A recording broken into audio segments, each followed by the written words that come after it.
pattes. Un manque à humblement s'est encassé une patte, puis marcher normalement. Mesdames et messieurs, je vous signale tout de suite que je vais parler pour ne rien dire. Excusez-moi, je suis un peu essoufflée. Je viens de traverser une ville où tout le monde courait. Mon père. Il avait pas mal chu dans la sciure. Ah, c'est un mot dangereux. Évidemment. Il aurait voulu que je sois mieux que lui.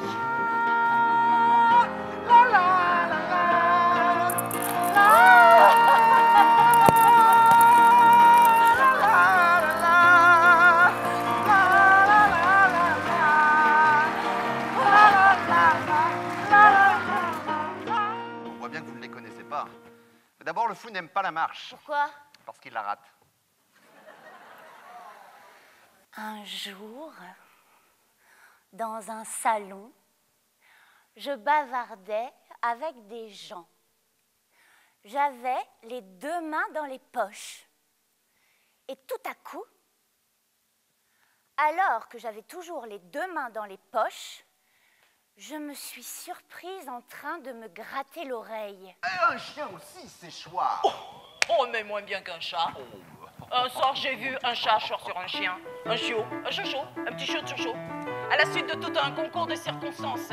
C'est-à-dire que le chat avait vu chour un perroquet de son perchoir. Faut monter plus haut, sans on comprend pas. Là, j'ai eu un moment d'angoisse. Je me suis dit, raisonnons calmement, de deux choses l'une, ou j'ai une main de trop, et alors j'aurais dû m'en apercevoir plus tôt, ou il y en a une qui ne m'appartient pas.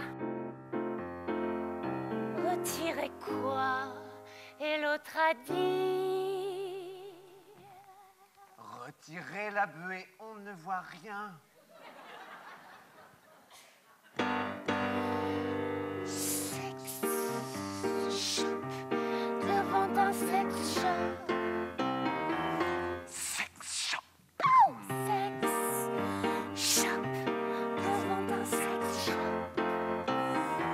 Sex shop.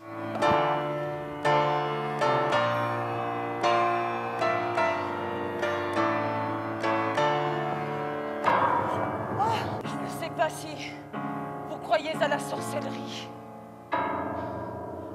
Moi, je ne voulais pas y croire jusqu'au jour où je me suis aperçue que j'étais possédée du percepteur. Ouais. Et vous? Peut-on savoir ce que vous faites dans cette ville de fous? Et j'ai mis cette cravate-ci, c'est-à-dire celle que je voulais. Vous Vous comprenez? comprenez?